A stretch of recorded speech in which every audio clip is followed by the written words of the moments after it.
Hello friends, I'm Dr. Monica, 49 Hospital, LB Nagar branchలో fertility కన్సల్టెంట్గా work చేస్తున్నానండి. Today's topic of discussion వచ్చేసి vaginal discharge. So vaginal discharge అంటే ఏంటి, and normal vaginal discharge, abnormal vaginal discharge characteristics ఏంటి, and వాటికి treatments ఏమేమి ఉన్నాయి, సొల్యూషన్స్ ఏంటి. సో ఫస్ట్ వెజైనల్ డిశ్చార్జ్ అంటే ఏంటి అంటే అండి, వెజైనా అండ్ సర్విక్స్ అని ఉంటుంది. అంటే ఇప్పుడు ఇది గర్భసంచి కదా, గర్భసంచి కింద ముఖద్వారం ఉంటుంది వెజైనా. సో ఈ గర్భసంచి మూతి ఏదైతే ఉందో దీన్ని సర్విక్స్ అంటాం. ఈ సర్విక్స్ అనేది స్లైట్గా వెజైనాలోకి ప్రొట్రూడెడ్ ఉంటుంది. ఈ సర్విక్స్ అండ్ వెజైనా వాల్స్లో మనకు చాలా గ్లాండ్స్ ఉంటాయి.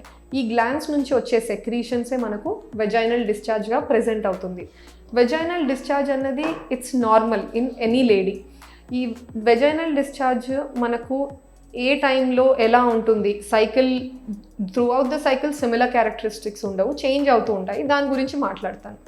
ఫస్ట్ వచ్చేసి ఇమీడియట్లీ పీరియడ్ అయిపోయింది అన్న ఇనీషియల్ 4-5 డేస్ వరకు లేడీకి చాలా వాటరీ డిశ్చార్జ్ ఉంటుంది అండ్ ఆల్మోస్ట్ కలర్లెస్ ఉంటుంది ఆ డిశ్చార్జ్.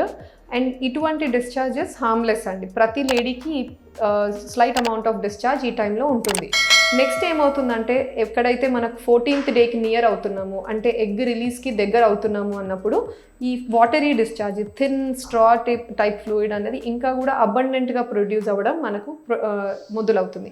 బట్ కన్సిస్టెన్సీ ఎలా ఉంటుందంటే, ఎగ్ వైట్ ఉంటుంది కదండి, అంటే మన చేతులు మన ఫింగర్స్ మధ్యలోకి మనం తీసుకుంటే ఆ డిశ్చార్జ్ని when we separate the fingers ఇలా దూరం చేసినప్పుడు ఒక స్ట్రాండ్ లాగా ఫామ్ అయ్యి అది బ్రేక్ అవ్వదు అనమాట, ఆల్మోస్ట్ అప్ టు 10 centimeters దాకా. So this kind of mucus అన్నది మనకు at the time of ovulation, అంటే ఎగ్ రిలీజ్ అయ్యే టైంలో అవుతుంది. ఇది ఎందుకు ఇంత క్లియర్గా ఉంటుందంటే, గాడ్స్ క్రియేషన్ ఏంటి అంటే, ఇప్పుడు ఇంత థిన్గా ఉన్నప్పుడే స్పర్మ్స్ అన్నవి, అంటే కణాలు, హస్బెండ్ నుంచి వచ్చే కణాలు వైఫ్ ఎగ్ వరకు రీచ్ అవ్వడానికి సర్విక్స్ పెనట్రేట్ అవ్వాలి. కాబట్టి అప్పుడు ఇలా థిన్ కన్సిస్టెన్సీలో ఉంటుంది. నువ్వు ఆఫ్టర్ ఓవ్యులేషన్ ఏమవుతుందంటే, ఇదే డిశ్చార్జ్ కొంచెము వైటిష్ అండ్ థిక్ అవ్వడం మొదలవుతుంది. ఎందుకంటే ఈ టైంకి ఒక ఎగ్ రిలీజ్ అయిపోయి లేడీ బాడీలో ప్రొజెస్ట్రాన్ అన్న హార్మోన్ వచ్చేస్తుంది. ఈ హార్మోన్ ఏం చేస్తుందంటే, ఇప్పుడు గర్భసంచి మూర్తి సర్విక్స్లో ఒక ప్లగ్ ఆఫ్ సర్వైకల్ మ్యూకస్ అనేది క్రియేట్ చేస్తుంది. ఎందుకంటే ఎటువంటి ఇన్ఫెక్షన్స్ ఇప్పుడు ఎంటర్ కావద్దు. ఇన్ ది ఈవెంట్ దట్ ఆ లేడీ ప్రెగ్నెన్సీ వచ్చింది, ఎంబ్రియో వచ్చి గర్భసంచులు అతుక్కుంది అనుకోండి, ఈ టైంలో ఎటువంటి ఇన్ఫెక్షన్ రాకూడదు అన్న ఉద్దేశంతో ఈ డిశ్చార్జ్ అనేది మనకు థిక్ అయ్యి ప్లగ్ ఆఫ్ మ్యూకస్ లాగా తయారవుతుంది. అండ్ టువర్డ్స్ ది ఎండ్, ఒకవేళ మనకు ప్రెగ్నెన్సీ ఏం లేదు, ఇంకా పీరియడ్ వస్తుంది అన్న టైంలో కూడా డిశ్చార్జ్ అనేది బాగా ఇట్లనే ఈ క్రీమీ ఉండి థిక్గా ఉండి కొంచెం ఇంకా కూడా అబండెంట్గా వచ్చే ఛాన్సెస్ ఉంటాయి. So what ever I told, ఇవన్నీ కూడా త్రూ అవుట్ ద సైకిల్ ప్రతి లేడీలో జరుగుతూ ఉంటాయండి. అండ్ ఈ మిడ్ సైకిల్లో కొంతమందికి, ఫ్యూ లేడీస్లో కొంచెం ఎక్కువగా ప్రొడ్యూస్ అయ్యే ఛాన్సెస్ ఉంటాయి. ఆ టైంలో few ladies opt for panty liners అనమాట. Now this is about normal vaginal discharge. Abnormal vaginal discharge అని ఎప్పుడు అంటామంటే, క్యారెక్టరిస్టిక్స్ ఉంటాయి. ఫస్ట్ వచ్చేసి ఇదే అమౌంట్ ఆఫ్ వెజైనల్ డిశ్చార్జ్ కొంచెం అబండెంట్గా ప్రొడ్యూస్ అయినప్పుడు. అండ్ సెకండ్ వచ్చేసి డిశ్చార్జ్తో పాటు కొన్ని అడిషనల్ కంప్లైంట్స్ ఉంటాయి లేడీకి. ఎటువంటి కంప్లైంట్స్ అంటే, ఒకటి వచ్చేసి పొట్ట నొప్పి కంప్లైంట్ చేస్తుంది, లోవర్ అబ్డామినల్ పెయిన్. సెకండ్ వచ్చేసి కొంచెం ఫౌల్ స్మెల్ అని చెప్తుంది. నెక్స్ట్ థర్డ్ వచ్చేసి కొంచెం ఇచ్చింగ్ అంటుంది ఆ రీజన్లో. ఫోర్త్ వచ్చేసి స్లైట్ అమౌంట్ ఆఫ్ ఒక లో గ్రేడ్ ఫీవర్ ఉండడము. నెక్స్ట్ బర్నింగ్ మిక్చురేషన్, అంటే యూరిన్ వెళ్ళేటప్పుడు మంట. అండ్ ఆ రీజన్లో, అంటే వెజైనా దగ్గర కానీ బయట లెబియా మీద కానీ తనకు సర్టెన్ బ్లిస్టర్స్ లేదా వెసైకిల్స్ ఉంది అనడము.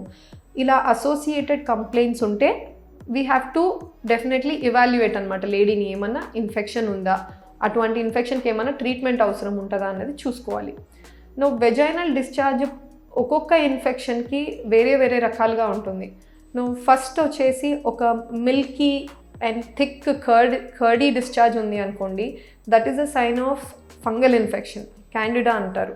సో ఈ ఫంగల్ ఇన్ఫెక్షన్ ఎక్కువగా ఎవరిలో చూస్తామంటే, ఒకటి వచ్చేసి ప్రెగ్నెంట్ లేడీస్. సెకండ్, లేడీస్ ఎవరైతే లాంగ్ టర్మ్ నుంచి birth control pills, oral contraceptive pills తీసుకుంటున్నారో వాళ్ళలో చూస్తాము. థర్డ్ వచ్చేసి long standing history of uncontrolled sugars, అంటే డయాబెటీస్ ఉంది, కంట్రోల్లో లేదు షుగర్ అన్న వాళ్ళలో కూడా ఈ ఫంగల్ ఇన్ఫెక్షన్ రిస్క్ ఎక్కువగా ఉంటుంది.